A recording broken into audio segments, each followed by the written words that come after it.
Yo, what's good? What's good? Welcome to the Epic Entertainment Critics. I am Antoine, And I'm still James. and we're gonna bring you an epic review of The Mandalorian season one. But before we do that, we got an intro.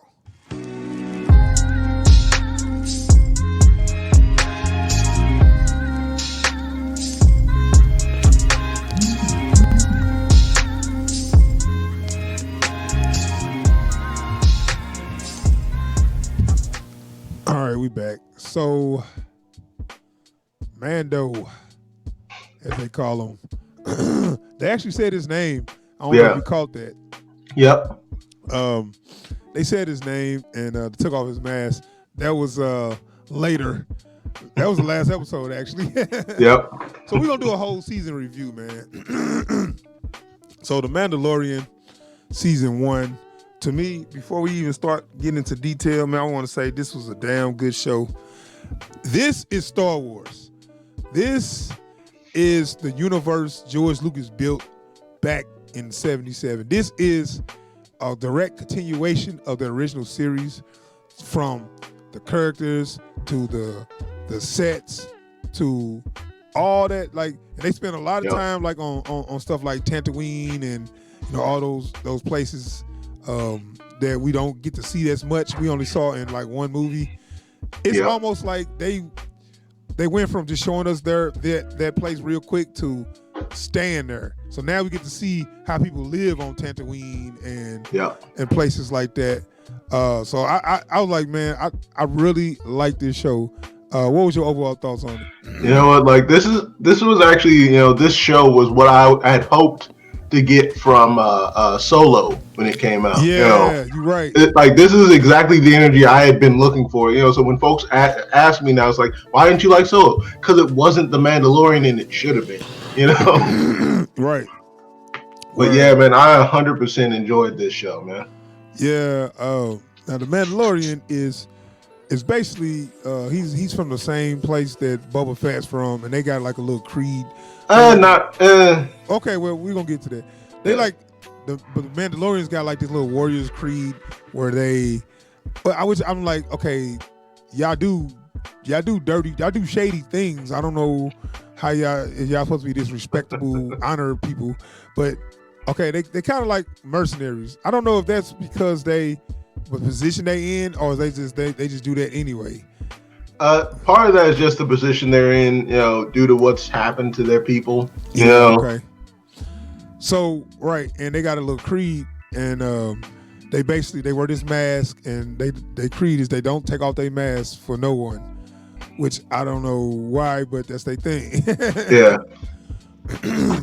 And I'm this like, is the way. yeah. I'm like, that's cool. That kind of explains why he never take his mask off. So they didn't really just do it just because, I don't want nobody to see my face because I don't think I look good or nothing.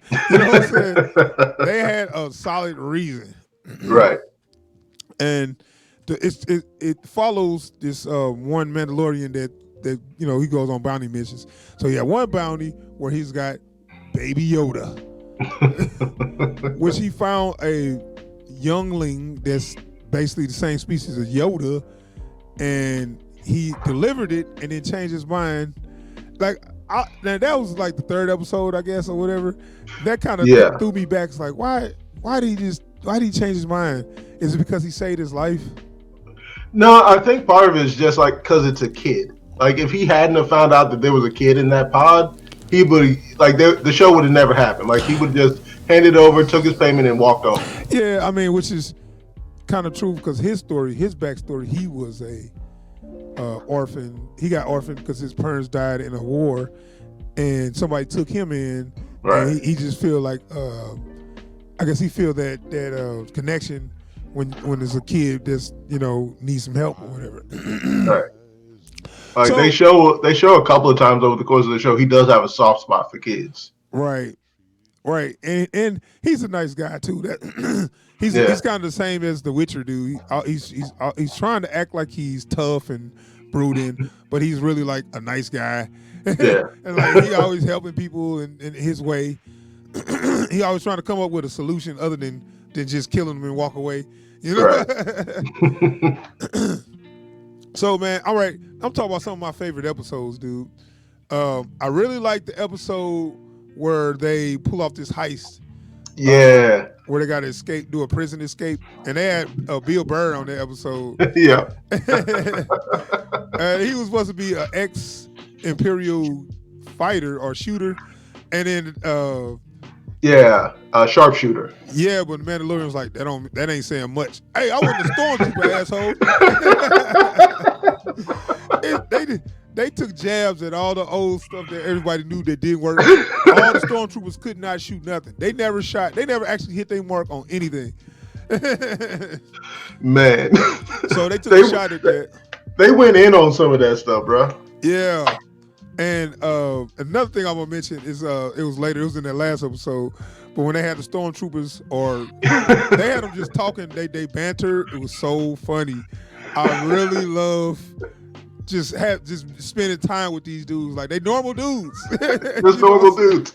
Like, even like the stuff that, like, the folks that as fans watching Star Wars, like all the stuff that happens to stormtroopers just by virtue of working for the Empire, like not even going up against anybody, just like, you work for the Imperials. Sometimes they do, mean stuff to the stormtroopers. It's like, whatever happened to Greg? Well, so-and-so got mad and he threw him up against a power converter. He's dead now, but that's how it is, So you do see some they give you a little back and forth between stormtroopers, like, okay, these guys, they're not just henchmen, they are people. They are people that just got jobs, Right. So I like that. I like that aspect too, man. So they introduced characters that was just shown in New Hope and Return of the Jedi. The devil guy, played by Clancy Brown, I forgot his name. The heist episode. Yeah. Where I remember that particular Berg. Okay, I remember that particular guy in New Hope, and I was like, he looks so fake. This is like a devil costume. You know what I'm saying? Right. And they brought him back, and it's like yeah, my species just basically, they kind of like Hellboy or something. Like, they just pretty much they're immune to fire and they strong as hell. Like, I like that. I like the idea you expanded upon some cheap costume they had in New Hope. And you get a lot of that, like stuff that they just couldn't quite pull off the way they wanted to originally. Yeah, right. And like getting to go back and see it done well, it's just so great, Yeah. And like I said, I had fun with stuff like that, and they even brought back. Matter of fact, everybody in that episode came from Return of the Jedi, I believe. They even brought back the dancing lady, well, not her. Yeah, her species. the Twi'lek. Yeah.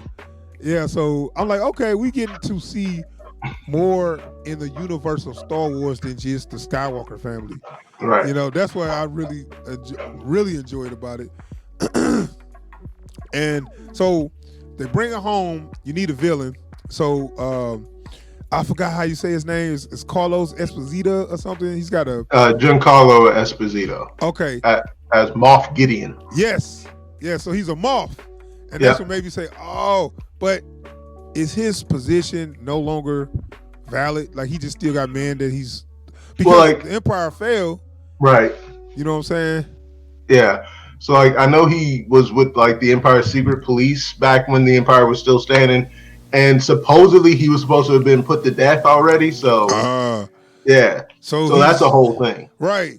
And I definitely they took too long to bring him in, but his presence, especially after you see Breaking Bad, his presence as a villain is just there, and this is the thing, like the difference between a villain and a bad guy. You know what I'm saying? Like, he is a goddamn villain. It's like, it's like. Well, I mean, I'm sorry. Go ahead. It's like they even call into question whether or not he's going to let them go. It's like, probably not. But just the only chance you got. But it's the only chance you got. Right. So, I mean, like I said, after seeing Breaking Bad, after seeing him play that so well, when he stared, I'm scared. Like, you know what I'm saying? When his look is like, oh shit, is he? I wouldn't play around with this guy. You know what I'm saying? It's like you understand, you don't mean nothing to me. Yes. So they brought in a good villain, and it's a Moff too. Because I'm like, okay, we can expand upon how they ranks work in the Empire, and all that stuff. Yeah. For some reason, he wants the Baby Yoda. We don't know why. That's kind of. I felt a little. I guess you can wait to season 2, but I felt like, okay, what's going on with the Yoda? They had a resolution to that episode, which is a great episode, episode 8. Yeah. But we didn't get no resolution to what the overarching story is. What's the deal with the Baby Yoda? Where is he? Right. But they did kind of give you, hey, he got to go back to his family or whatever. Where's his family? Where did he come from? He ain't got no answers. Yeah, so we don't know nothing. So I'm guessing season 2 now it's all about him trying to find out where to take Baby Yoda. We're gonna call him BY. Because I think like they actually the closest thing they have to a name for him within the series is the child. Yeah. So we'll call him BY for now. Right. But let's talk. We can talk about that last episode because it was all about pretty much him trying to get this baby to safety, and some people died, and they was like, and one of my favorite actors, Carl Weathers, and I really I'm pushing for Hollywood to start casting him in more things. He's a great actor. He looks good. He aged well, and he always been a good actor. It's time to start giving some of these old actors they do, man. Yep. Because I see they didn't call him for none of the Expendables, so it's nice to see him back on the screen. He could have been Dylan again. Right. But so I was like, okay, I want to see Carl Weathers more. Yep. So stop BSing. I was really worried first off after they first showed his characters. It's like he was gonna have that one beat, and that was gonna be the last time we saw him. Right. So Carl Weathers did a good job as one of the friends of the Mando, and that's what I really like about this show. He's kind of putting together a crew. Yeah. And I really like how these shows where you got you a ship, now all you need is a crew, and we kind of meeting the crew as we go along, so we don't feel like we just get thrown into this whole crew where we don't know these people. So and also in the same breath that you meet them, like before they become like the closest thing he has to a crew, it's like you meet them in the within them acting as what they can do for his crew. Right. So it's like it ain't like they have to have a whole episode telling you this is what I'm good at. It's like that's the guy for that thing. So I really like that. So the Ugnaught was gonna be probably part of this crew, but he didn't make it. I'm sorry, no spoiler, but I'm sorry, that's probably a spoiler, but it was kind of messed up. They did it on screen, but I was like, oh damn, that's messed up. But that was my dude too, man. You know who stole the show? The IG-11 or is it IG? IG-11. Again, a droid gets the best death in the whole series. They did that in Rogue One. Where the droid, they gave the droid the best death. The spoiler alert, he don't make it, but I mean, the way they did it was kind of dope, man. It was emotional. I was feeling it. Like that's the thing, right? How do you give a droid the most emotional death in the whole thing? I don't know how they pulled that off, man. He was a badass, and I'm so mad that he's not part of the crew. Like, if they're gonna keep this crew together, you got to have IG-11, or you got to have a droid like that. I don't know if they can rebuild them or whatever, but I don't think so. I don't know if there's any going back on that. My only problem is if they bring another droid back just like him and make him part of the crew, it's gonna be like kind of corny. This is like because that's one of those things. Like it ruins the sacrifice of that character. We can just buy another one, right? And that's just like bringing in the twin brother. But like, oh yeah, he died, but I'm his twin. Like, stop it. You already made. You got to commit. You made the sacrifice. You lost a good character, but you got to commit to it. You can't. It's like getting introduced to Rose's sister and then ending up with Rose. Yeah. Well, and then not ending up with Rose. Well, I mean, that's even that ain't even the same. I'm talking about when they go so far as to kill a character and bring back either a clone or a twin that say, oh, you pretty much bring back the same actors. Like, oh, that was my brother. Now I'm this way. It's like, shut up. Yeah. Commit to it. I'm sad to see him go, but He was one of my favorites because he was putting it down on that last Yeah. episode. Yeah, that and it's a hell of a send off. So Yeah. it's like you can't backtrack on a good send off, man. Yeah.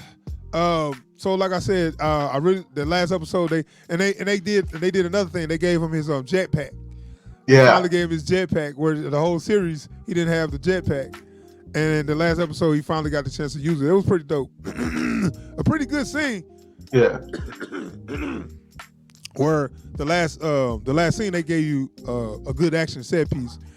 That was directed by Taika Waititi too. Yep. Excuse me. But yeah, it was. So that man directed his own death scene, man. Yeah. Hey, that's the way I would want to do it. But no, it was a good series, man. Definitely need to see a season 2 to see where they go with the Baby Yoda. Oh hell yeah! But I fear that that plot is getting old. Yeah. What I'm gonna do with him, where I'm gonna take him. I'm starting to be like, I don't care no more. I like all y'all. I like the characters. I like the action, but you need a goal. Yeah. You need a goal to get to for me to follow you and be with you on that. Yeah. I don't feel. I think like I know the way they wrote this, like they wanted to go for like sort of like the Man with No Name or the Virginian kind of functional plot, with this. But if they're gonna keep doing this, if they're gonna focus super hard on Baby Yoda, they're gonna have to have like a good reason for him to get into some other nonsense. Because otherwise, this is just gonna be like, if we're asking the question of where's Baby Yoda's planet, for another 8 episodes. Yeah, I know. And then I mean, you did bring in your antagonist at the end, and he's still there. So we got a reason for them to run or whatever. Yeah. But they need to start answering a couple questions, which is kind of messed up. They didn't answer no questions in the last episode of the first season. So now we gotta wait all to next season just get a couple answers. Like y'all could have answered something. So now we got to get like the background on the grand purge of Mandalore. Yeah. Well, that ain't even what the main focus is. The main focus is getting BY to a safe place or whatever. But we still don't know why he wants him. What's the big storyline there, and it's getting to a point if you hold back that for so long, I'm starting to get uninterested. Well, like, because also keep in mind, like, the questions as far as like what is this species, what planet are they from? These are decades old questions. Yeah. So it's like now that you're focusing on it, you better answer it. Right. I mean, it's the fact that now he needs to know so he can take him there, or whatever. But I was a little disappointed that we didn't get really no answers on any of that, where it's like, okay, well, we'll work on that, but I need some answers next time. Right. I did appreciate them like giving that little bit of they put a little bit in for the fans on that last episode. So like you said, the jetpack, also the dark saber they finally put in live action for the first time. Right. I saw that and I wasn't sure exactly what it was, but I did saw that. But they gave it just a little quick, and I understand that, but it's just like where y'all left off at, y'all need to keep going. But it's over. You know what I'm saying? Yeah. That's a little disappointing. Where we could have got some of the answers and then was ready for the. Y'all didn't give us no answers at all. Y'all gave us good action, right, and a fun ride. But where's our answers? So it's like they're really like I see that they're really banking on getting a second season. Like the second season has been ordered; it's going to premiere late next year. But look how long we got to wait. Right. You're gonna lose our interest if you're gonna make us wait that long. You got to give us something. You got to give us a little something to chew on, just so we can be like, okay, I'm ready to eat. Right.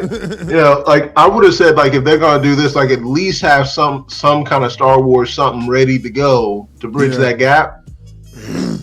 But like, there's not another movie coming out next summer. You know. You know what? I just thought about it. They kind of take a little break, ain't they? Yeah. Like you would expect, like maybe premiere a new series, but I haven't heard anything about them putting out a new series or nothing. Yeah, they should. So it's like there's just no Star Wars till Mandalorian comes back, next year. Yeah, I ain't heard nothing, but I'm gonna look into it. But I'm gonna go ahead and wrap up. I know you gotta go to work. Right. It was this. I love this series. I love. First of all, I love sci-fi, and I love the whole concept of getting your crew together on your ship, and you take jobs, and it's like kind of like Firefly, but it's still it's in the Star Wars universe. I've been waiting on something like this for a while. Because like I said, like this is what I was hoping for with Solo, like just a nice space western-esque caper story, like just getting down to bad business, and so like actually getting that now is like this is what I've been wanting. So like this is me right here. Yeah, and they was better off with the Solo by not making him Han Solo. Like if they would have gave us that same actor and made him a different character, everybody would have probably liked it. It was just in a space adventure. But you put yourself in the bind by saying, "Oh, this is Han Solo when he was younger." Nope, not working. All right, so I'm gonna give him my rating. I give this show a real super high dope. I give this show a super high dope. I enjoyed it. It was fun. Some parts in the middle I thought kind of dragged, like things where he was just like trying to learn how to ride a blurb and shit like that. I was like, okay, this is filler. I can tell this is filler. But the expansion on the universe was like fucking amazing. The character of Mandalorian ain't too much to him. Right. But I mean, you can kind of take that at face value. He do got some complexity of being where you see more stuff come out on him later. Even when IG-88 was about to make his IG-11 whatever was about to make his sacrifice, he was like, "No, we need you. Don't go." First, he like hated droids. That was like some character progression right there. So the show is well done, man, and it's a good nod to Star Wars fans. It's what we needed after the debacle of the Rise of Skywalker. What I needed. So that's my rating. A dope. What'd you give it? I'm gonna give it a high dope as well. Like the only thing that really keeps this one from being an epic for me is really the pacing. It dragged on a little bit, in some parts, which I think kept them from being able to fit in some of those answers that we would have liked to have gotten out of this season. So like just off the pacing alone, because the characters, I love all the characters, especially the characters I don't like. I love, and so like there's something to be said about having really compelling antagonists. Bill Burr is in there doing exactly what he does best. Right, being an asshole. You know what I'm saying? So it's like every character is like, okay, I'm glad you're here. It's a shame I'm not gonna get to see my boy Quill no more. But all the same, I'm gonna give this one a super high dope, and I hope. Yeah, definitely recommend anybody to see this. Disney Plus is worth it because it's only like $7. It's $6.99. It's only $7 and you get the whole Disney vote. I mean, I know you say, "Well, I got all those on DVD or whatever," but I've been finding like old shit that I forgot. I've been going back and watching DuckTales and all the old Disney cartoons I grew up watching. I've been watching Gargoyles and stuff, man. Gargoyles and Darkwing Duck, like all them old Tailspin, like all this stuff I used to watch when I got home from school. Like all that stuff is on there, so so it's cool, man. It's worth it. It's actually better than the DC app, only because the DC app is just so limited.